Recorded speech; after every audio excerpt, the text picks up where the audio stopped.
같이 볼 말씀은 신명기 30장 1절부터 5절까지의 말씀입니다. 우리 같이 보겠습니다. 나는 당신들에게 당신들이 받을 수 있는 모든 복과 저주를 다 말하였습니다. 이 모든 일이 다 이루어져서 당신들이 주 당신들의 하나님이 쫓아내신 모든 나라에 흩어져서 사는 동안에 당신들의 마음에 이 일들이 생각나거든 당신들과 당신들의 자손은 주 당신들의 하나님께로 돌아와서 마음을 다하고 정성을 다하여 오늘 내가 당신들에게 명령한 주님의 모든 말씀을 순종하십시오. 그러면 주 당신들의 하나님이 마음을 돌이키고 당신들을 불쌍히 여기셔서 포로 생활에서 돌아오게 하여 주실 것입니다. 그리고 주 당신들의 하나님이 당신들을 그 여러 민족 가운데로 흩으신 데서부터 다시 모으실 것입니다. 쫓겨난 당신들이 하늘 끝에 가 있을지라도 주 당신들의 하나님은 거기에서도 당신들을 모아서 데려오실 것입니다. 주 당신들의 하나님이 당신들을 당신들의 조상이 차지했던 땅으로 돌아오게 하시어 당신들이 그 땅을 다시 차지하게 하실 것이며 당신들의 조상보다 더 잘되고 더 번성하게 하여 주실 것입니다. 아멘. 사모님 그 애들 사이에 있으시든지 애들 좀 깨워 자리 옮기셔서.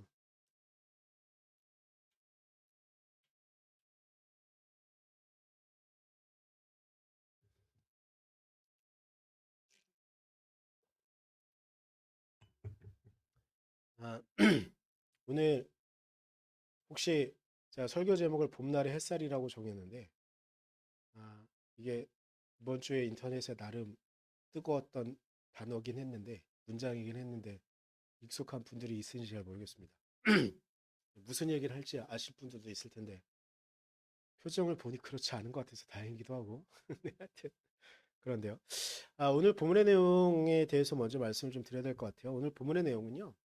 음, 신명기 28장, 29장을 통해서 모세의 입을 빌어 이스라엘 백성들에게 축복과 저주에 대한 이야기들이 나오고 있어요. 그 내용들은 너희가 하나님의 말씀을 잘 순종하면 하나님께서 너희들에게 약속하신 축복을 누리게 될 것이다. 그러나 반대로 너희들이 그 말씀을 순종하지 않으면 저주가 임할 것이다. 근데 29장에는 저주의 내용들 가운데 이런 내용들이 있어요. 너희가 정말 불순종하면 너희가 지금 있는 너희가 들어가게 될 가나안 땅에서 나라가 형성이 되어질 텐데 그 나라가 완전히 무너질 것이다. 그래서 주권도 빼앗기고 포로로 잡혀가고 막 이렇게 될 것이다에 대한 이야기를 하고 있어요. 그래서 바로 이어서 30장 1절의 내용을 보면 여러분들이 당장 이것만 따로 떼놓고 보면 이해할 수 없는 내용이에요. 이것이 다 이루어지고 나면이라고 이렇게 시작이 되어지거든요. 그래서 이게 무슨 말이야? 갑자기 막 이렇게 다 이루어지고 나면 뭐지? 근데 이 내용은 뭐냐면 30장 1절에 나와 있는 그 말씀의 내용은 너희들이 하나님의 말씀을 순종해야 되는데 불순종하게 되면 너희들이 주권도 빼앗기고 주변에 있는 국가들이 너희들을 공격해 올 것이고 그리고 포로로 잡혀가게 되어지고 흩어지게 되어지고 너네가 결국 불순종의 결과로 이런 모든 일들이 일어나고 나면 이라는 뜻을 갖고 있는 거예요. 그래서 어찌 보면 29장에 나와 있는 내용들은 이스라엘 백성들의 앞으로의 모습을 예언하고 있는 것처럼 보여지는 그런 장면이기도 하고 어찌 보면 저는 신명기가 단순히 모세의 설교라기보단 한참 후에 쓰여졌다고 보는 그 의견에 동의를 하는 편이어서 그러면 실제로 일어나고 있는 일들에 대한 이야기들이기도 한 거예요. 실제로 북이스라엘은 이미 멸망했고 북이스라엘은 이미 멸망해서 나라가 다 흩어졌고 포로로 수없이 많은 사람들이 잡혀갔고 남유다도 위기의 상황 가운데 처해 있는 상황 가운데 이런 일이 일어나게 될지도 모르는 것. 그런데 이때라도 30장 1절부터 5절의 내용은 뭐냐면 이때라도 너희들이 마음을 돌이키면 하나님께서 너희들을 다시 돌아오게 해주실 것이다라는 그런 내용을 담고 있는 거예요.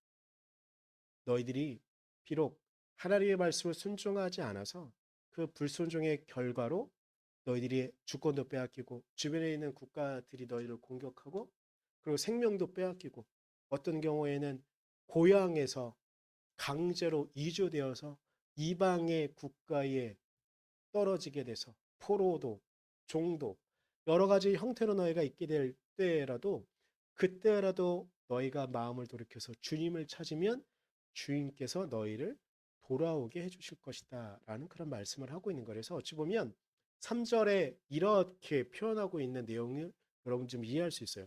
그러면 주 당신들의 하나님이 마음을 돌이키시고, 그러니까 너희들이 그때라도 마음을 돌이켜서 하나님의 찾으면 주인께서도 마음을 돌이키실 것이라고 말씀하시는 거예요. 그래서 당신들을 불쌍히 여기셔서 포로 생활에서 돌아오게 하여 주실 것입니다. 그리고 주 당신들의 하나님이 당신들을 여러 민족 가운데로 흩으신 데서부터 다시 모으실 것입니다라고 3절에서 다시 이야기하고 있는 거예요. 그러니까 이 배경과 이 것들을 다 말씀을 드렸으니 이 오늘 본문의 내용은 아마 이해하는데 어렵지는 않으실 겁니다. 제가 이 말씀을 묵상하고 있는 가운데 지난주에 요즘 핫한 드라마가 있습니다. 원래 그렇게 유명한 채널이 아니어서 TV에는 드라마, 뭐 드라마 예능 막 이렇게 유명하잖아요. 뭐 MBC나 KBS나 JTBC나 막 히트작들을 내는 것들도 있었고, 뭐 넷플릭스나 아니면 뭐 애플 TV나 이런 걸 통해서 막 이슈가 되는 드라마들이 막 나오기도 하지만, 아, ENA인가요? 방송국은 잘 모르겠는데 하여튼 케이블 채널 중에 하나가 드라마를 하나 만들어서 방영을 했는데 이게 인터넷에서 아름아름 막 퍼져서 방송 보도에 하면 처음에 0.9%, 0.5%에서 시작을 한 드라마가 최근에는 지난주에는 9%, 이제 3주 동안 방영을 했는데 9%라는 건 케이블 TV로는 거의 경이적인 기록이거든요. 그거를 한 드라마가 있어요. 제목은 이상한 변호사 우영우. 제가 사실은 오늘 아침까지도 이 생각을 못하고 있다가 아, 저희 영우가 있잖아요. 영우랑 이름이 같더라고요. 우리 영우의 이름은 고영우, 드라마의 이름은 우영우예요. 하여튼 이상한 변호사 우영우라는 드라마가 유튜브에서 막 그 이런 거 올라오길래 저희 사모랑 같이 봤어요. 그 한 10여 분 정도 되는 거. 근데 이거 재밌겠다. 저는 원래 드라마를 보면 다 끝난 다음이나 아니면 한 2, 3주 정도 남겨두고 몰아보는데 그걸 보다가 제가 평상시에 제가 드라마를 거의 실시간은 일단 못 보지만 매주 매주 기다려서 보는 편이 아니거든요. 근데 저희 사모랑 우리 이거 바로 볼까? 하고서 그 주에 1, 2편을 넷플릭스로 보고 참고로 저희 집은 TV 연결이 안 됐기 때문에 뭘 보려면 넷플릭스로 보거나 유튜브로 보나 뭐 이래야 되는데 순간 넷플릭스로 보고 와 우리 다음 주에 또 기다려서 보자 막 그러고 있던 중이었어요. 그래서 마침 지난주에 이제 5, 6화를 했어요. 근데 제가 5화를 보다가 눈물이 핑 도는 하나의 대사 장면이 있었어요. 근데 제가 그 장면을 보고 오늘 이번 주 설교에 좀 써야겠다는 생각을 하고 있었는데 저만 그 생각을 한 게 아니었나 봐요. 그 상당히 많은 분들이 제가 본 장면을 같이 공유하고 그 대사들이 막 떠오르고 하더라고요. 이 우영우라는 드라마의 주인공이에요. 박은빈이라는 배우고요. 아역부터 있었던 배우였는데 이 배우와 우영우와 친구 최수연이 대화를 나누는 장면이에요. 그런데 이 친구가 물어봐요. 너한테 나는 어떤 별명을 붙이면 나는 어떤 사람이야?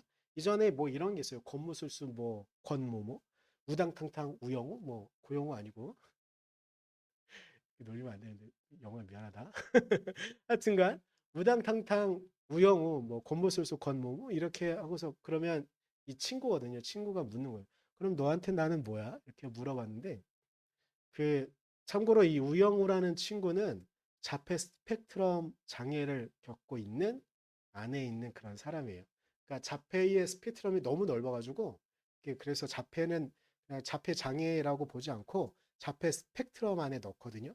그래서 심한 경우에는 정말 의사소통이 아예 안 되는 경우도 있지만 이 드라마의 주인공은 아주 그 천재적인 재능을 갖고 있는 다고 이 드라마 때문에 사람들이 자폐를 갖고 있는 사람들이 다 천재라고 생각하는 경우도 있는데 그렇진 않아요. 우리 보통 사람들도 천재인 사람이 있고 둔재인 사람이 있고 그냥 일상적인 사람이 있는 것처럼 자폐 스펙트럼 안에도 되게 넓어서 그런 사람들이 있는 거거든요. 근데 이 자폐를 갖고 있는 우영우라는 친구가 자신의 친구가 최수연이라는 친구가 어떻는지를 표현하고 주고 있는 장면이에요. 제가 그 대사를 읽어드릴게요. 아, 우영우라는 친구가 이 아, 밥을 먹으면서 한 말인데 이렇게 말해요. 너는 나한테 강의실의 위치와 휴강 정보와 바뀐 시험 범위를 알려주고 동기들이 날 놀리거나 속이거나 따돌리지 못하게 하려고 노력해. 지금부터 너는 내 물병을 열어주고 다음에 구내식당에 또 김밥이 나오면 나한테 알려주겠다고 해. 너는 밝고 따뜻하고 착하고 다정한 사람이야. 봄날의 햇살 최수연이야. 하고 이렇게 말해요. 저는 이 장면이 너무 따뜻했어요. 어찌 보면 최수연이라는 친구는 참고로 그 대학 과정의 동기였었어요. 근데 그 시간에 계속 자신을 이 우영우, 자폐 스펙트럼 안에 우리 보통 이제 장애를 있는 사람들 보면 다 그런 건 아니지만 상당히 많은 수의 사람들은 동기 가운데 있으면 놀리고 혹은 뭔가를 따돌리려고 하는 건수가 되는 거잖아요. 근데 이 최소연이라는 친구는 계속 우영우라는 친구를 챙겨준 거죠. 이걸 다 기억하고 있던 거예요. 그걸 기억하면서 어, 내 친구는 나한테 어떤 거지 생각할 때 봄날 햇살 같은 친구야 라고 말하는 거예요. 어찌 보면 이 최수연이라는 친구는 우영우라는 친구에게 작은 몸짓 하나를 건넨 건지 몰라요. 혹은 말투 하나를 그렇다고 엄청 따뜻하게 다정하게 말했을까? 항상 그러진 않았을지도 몰라요. 틱틱대면서 말했을지도 모르고. 근데 이 드라마를 보면 최수연이라는 친구가 우영우한테 항상 이렇게 따뜻하고 뭐 우리가 뭐 돌봐야 되는 사람한테 막 항상 친절한 말투와 평상시에 막 이렇게 막 하다가 뭐 친절을 베푸는 아주 상냥하게 말하는 어투가 있잖아요. 이 둘은 그런 사이가 아니에요. 그냥 최선의 친구는 그냥 다른 사람이랑 편하게 말하는 것처럼 우영한테도 편하게 말해요. 그러면 아마 이 대학 생활을 하는 동안 로스쿨을 하는 동안 똑같이 말했을 거예요. 그런데 이 우영우라는 친구는 이 최수연이라는 친구의 말을 들으면서 거기 안에 담겨져 있는 봄날의 햇살 같은 따뜻한 마음을 우영우는 느꼈던 것 같아요. 그래서 이 친구를 표현할 때 봄날의 햇살이라고 표현하고 있어요. 근데 이 대사를 들으면서 마음에 핑 돌았던 하나의 마음은 아, 나도 누군가에게 이렇게 봄날의 햇살처럼 할 수 있을까라는 생각. 그리고 내 주변에 나를 위해서 수고해주고 힘을 실어줬던 사람들이 나에겐 모두 다 봄날 햇살 같은 사람들이었구나. 어쩔 때는 티가 나게 나를 도와주기도 했지만 어쩔 때는 티가 나지 않게 나를 도와주면서 내가 나로 있게끔 해준 수없이 많은 사람들이 있는 거구나 하는 생각이 좀 들어졌어요. 여러분들 주변에 있는 이들 가운데 어떤 이들이 여러분에게 봄날의 햇살이었는지 궁금하기도 합니다. 혹은 여러분들이 누군가에게 봄날의 햇살이 되어주고 계신지 궁금합니다.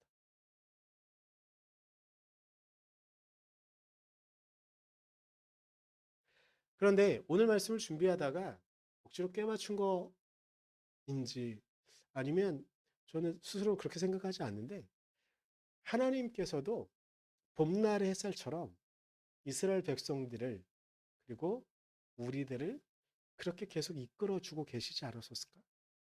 라는 생각이 들었어요. 제가 왜 이렇게 말씀을 드리냐면 오늘 말씀의 본문의 말씀처럼 이스라엘 백성들은 결국 하나님의 뜻을 저버리고요. 자기 마음대로 행해요. 그러다 오늘 본문에 제가 배경을 말씀드린 것처럼 주권도 빼앗기고 나라도 빼앗기고 자신의 고향에서 떠나가야 돼요. 그런데 이 과정들 가운데 하나님은 이 봄날의 햇살은 되게 표현도 너무 이쁜 표현이긴 한데 한번 상상을 해보면 요 며칠 날씨가 되게 좋았잖아요. 그죠? 바람도 되게 시원하게 불었고요. 음, 그냥 너무 따뜻하고 시원하기도 하고 그런 며칠을 보냈는데 한번 봄날의 햇살 한번 생각해봐요. 살랑살랑 거리는 거죠. 한참 추웠던 그 시간을 건너서 살랑살랑 햇볕이 다가와요. 그러면 기분이 좋잖아요. 뭐 굳이 뭐 때로는 뭔가 일이 있어가지고 햇살을 못 느낄 때도 있긴 하지만 가만히 길을 가다가 느끼는 봄날의 햇살은 여름의 그 뜨거운 햇살과는 달라서 그냥 편하게 맞아들일 수 있고 있는 듯 없는 듯 항상 우리를 비춰주고 있는 거잖아요. 근데 이스라엘 백성들에게도 하나님은 항상 그렇게 봄날의 햇살로 당신의 사랑을 이스라엘 백성들에게 보여주셨어요. 이스라엘 백성들이 잘못할 때요, 수없이 많은 숫자의 예언자들을 보내고 선지자들을 보내면서 이스라엘 백성들의 잘못을 지적하기도 하셨지만 깊은 내면엔 하나님께서 하나님께서 이스라엘 백성들을 사랑하신다는 걸 끊임없이 보여주셨죠. 그러나 우리가 봄날의 햇살을 생각해야지만 느낄 수 있는 것처럼 어떤 이들은 그 예언자들의 말을 들으며 하나님의 사랑을 느끼긴 했지만 어떤 사람들은 그 봄날의 햇살을 무시했죠. 예언자들 중에 이런 사람이 있어요. 호세아라는 예언자는요. 그의 삶 자체로 이스라엘 백성들의 음란한 것, 그들의 잘못을 다 드러내야 됐어요. 하나님께서 호세아 선지자에게 나타나셔서 어떻게 하라고 하셨냐면 너는 음란한 여자와 결혼하라고 그래요. 그래서 호세아는 창녀와 결혼해요. 근데 왜 그랬냐면 호세아가 하나님이고 그 창녀가 이스라엘 백성이었어요. 그래서 그 여인은 아니 이스라엘은 아니 우리는 하나님께서 호세아가 그 아내를 사랑해서 계속 안는 것처럼 안아주시고 품어주시는데 그 여인은 그 여인이 갖고 있는 본능을 버리지 못하고 자꾸 다른 길로 가요. 다른 남자를 찾아 또 가요. 근데 이 하나님은요, 이 호세아는 어떻게 또 그 여인을 하냐면 다시 그 여인을 찾아와요. 딴 남자를 찾아가서 사랑을 받으면 그나마 다행이지만 호세아의 아내는 끊임없이 고통스러워하고 괴로운 삶을 살아가요. 호세아는 또 그 여인을 찾아서 다시 아내로 맞아들이고 또 결혼 생활을 유지하려고 합니다. 그러나 그 여인은 또 도망갑니다. 이런 삶을 계속 보여줍니다. 어찌 보면 호세아의 그 모습을 통해서 하나님께서는 이스라엘을 아니 우리를 끊임없이 사랑하시는 그 모습을 우리에게 보여주시는 거죠. 요나 선지자는요. 뭐 여러 가지 이야기가 있지만 이스라엘 백성들이 하나 말해주고 있는 게 있어요. 너희들은 이스라엘 백성이라는 것 하나로 아브라함의 후손이라는 것 하나로 유대인이라는 것 하나로 너희가 마치 당연히 하나님 나라에 갈 수 있는 것처럼 착각하는데 그렇지 않다. 그건 너희들의 권리가 아니다. 너희들이 하나님의 말씀을 따라야 하나님의 사랑 안에 있어야 나의 백성이다라는 것을 끊임없이 말씀해 주시는데 그들이 모르거든요. 그래서 나라도 빼앗기고 주권도 빼앗기고 고향 땅에서 떠나가는 거예요. 그러니까 요나 선지자를 통해서 하나님께서 이렇게 말해요. 너희들 외에도 하나님의 구원을 경험하는 민족이 있다. 그거 그렇게까지 말씀해 주심을 보여주시는 거예요. 그러나 이스라엘 백성들은 그렇게 봄날의 햇살처럼 끊임없이 비춰주시는 그 사랑을 깨닫지 못합니다. 자신의 마음대로 살아가고 자신들은 좀 전에 말씀드렸던 이야기들 중에도 담겨져 있는데 자신들이 혈통적으로 유대인이라는 이유 하나만으로 이방인들은 지옥에 가는 게 당연하고 나 유대인은 아브라함의 후손인 나는 당연히 하늘나라에 갈 수 있다고 믿었어요. 그들은 끊임없이 그렇게 착각하고 그렇게 살았어요. 이런 이들을 너무나 잘 알고 계셨던 예수님께서는 하나의 비유를 말씀하세요. 누가복음 15장 11절 이하에 나와 있는 그런 말씀인데요. 누가복음 15장 11절 이하에는 다른 복음서에는 없는 예수님의 비유가 나오는데 뭐냐면 둘째 아들이 아버지를 떠나 도망갔다가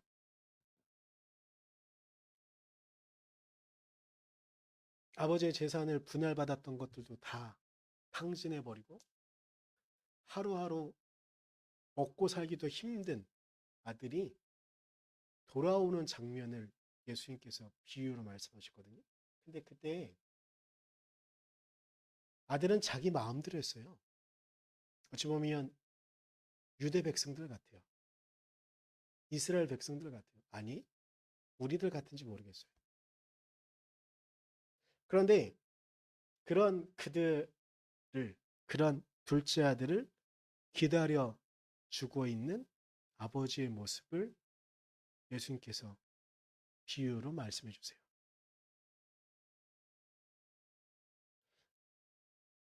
저녁 늦게까지 아들이 오기만을 기다리고 있는 아버지의 모습을 누가복음 15장에선 표현하고 있어요. 그런데 어느 날 이 집을 나갔던 둘째 아들이 돌아오는 걸 아버지가 발견하게 돼요. 그런데 성경에서는 이 아들이 얼마나 처참한 몰골이었는가를 표현할 때 모든 걸 다 빼앗아가지고 정말 거지의 모습으로 아들이 돌아오고 있는 걸 표현해 주거든요. 근데 아버지는 거지 몰골을 하고 있어도 자신의 둘째 아들을 단번에 알아봐요. 저 멀리서 아들이 오고 있는 걸 발견하고 아버지는 쫓아가요. 그리고 그 아들을 맞아 드립니다. 그러면서 아버지가 아들을 어떻게 맞아 드렸는가 15장 22절에 말해주고 있는데요. 종들에게 이렇게 말했다고 합니다. 어서 가장 좋은 옷을 꺼내서 그에게 입히고 손에 반지를 끼우고 발에 신을 신겨라라고 이야기해요. 이 장면을 그림으로 중세시대에 많은 성화들이 있으니까 이렇게 표현한 그림이 있어요. 아들이 이렇게 온 거죠. 종들에게 옷을 갖고 오라고, 신발을 갖고 오라고. 손에 반지를 끼운다는 건 아버지의 아들이라는 걸 표현해주고 있는 거거든요. 이것들 다 준비해 와서 아들에게 입히려고 해요. 신기려고 하고 반지를 끼우려고 합니다. 어찌 보면 하나님은 그렇게 봄날의 햇살로 이스라엘 백성들을 기다리시고 안아주시기를 간절히 그렇게 소망하신 것은 아니었을까요? 그런데 우리는 이 땅을 살아가면서 우리가 이런저런 여러 가지 생각들 때문에 봄날의 햇살을 느끼지 못해요. 저는 이거 드라마에서 자폐 스펙트럼이라는 그 범주 안에 있어서 그녀가 그렇게 친구의 사랑을 느낄 수 있었다고 한다면 우리도 그 하나님의 사랑을 느낄 수 있지 않을까요? 우리도 봄날의 햇살로 끊임없이 우리에게 살랑살랑 거리는 그 햇살로 우리를 비춰주시는 그 하나님의 은혜를 우리가 만날 수 있지 않을까요? 우리가 하루하루를 살아갑니다. 어느 날은 똑같은 날들을 살아가기도 하지만 어느 날은 특별한 일이 일어나는 하루를 살아가기도 합니다. 근데 특별한 일들 가운데 우리에게 항상 기쁜 일만 계속되어졌으면 좋겠지만 때로는 감당할 수 없을 정도로 힘겹고 어려운 일이 우리 안에 있을 수도 있습니다. 저는 그때에 하나님께서 우리를 그 봄날의 햇살로 강하게 비추고 계심을 여러분들이 믿을 수 있었으면 좋겠습니다. 더 나아가 그 감당할 수 없는 그때의 봄날의 햇살로 여러분들을 이끌어주고 계시는 하나님의 은혜가 있음을 여러분들이 경험할 수 있었으면 좋겠습니다. 그리고 더 나아가 바라기는 우리가 우리 주변에 있는 이들에게 봄날의 햇살이 되었으면 좋겠습니다. 우리가 교회에서 예배 드리는 이유는 우리만을 위한 예배가 아니라 하나님께서 우리에게 예배 드리게 하면서 우리에게 무엇을 하라고 하시는가? 우리의 자녀들에겐, 우리의 이웃들에겐, 우리가 만나는 사람들에게 우리는 어떠한 존재여야 하는가를 알려주시기 위해 오늘의 예배 자리에 하나님께서 우리를 부르신 것은 아닐까 싶습니다. 우리가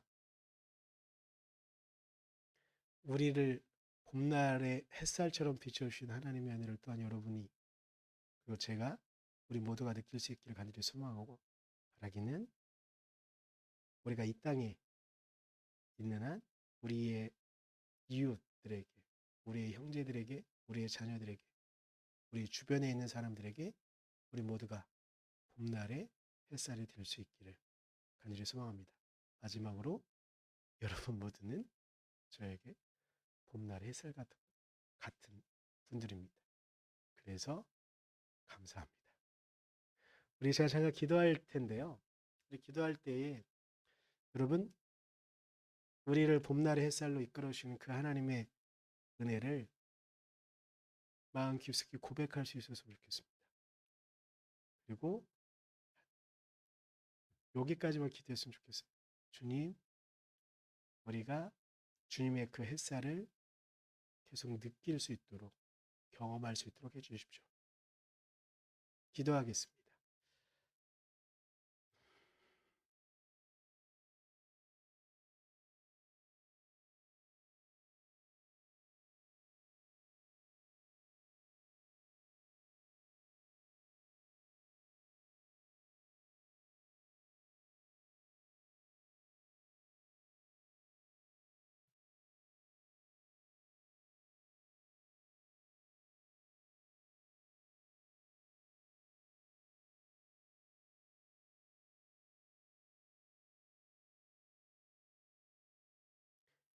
연하에 기도합니다. 주님, 우리가 하나님의 은혜, 하나님의 사랑을 느낄 수 있게 해주셔서 감사합니다.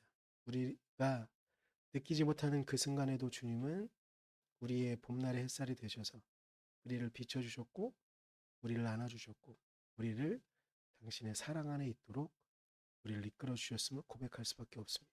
주님, 우리에게 항상 봄날의 햇살로 비춰주시는 당신의 은혜를 경험할 수 있는 믿음을 허락하여 주시고 더 바라기는 우리도 우리 주변에 있는 이들에게 봄날의 햇살처럼 다가갈 수 있도록 우리의 삶 또한 지켜주시고 이끌어 주시옵소서.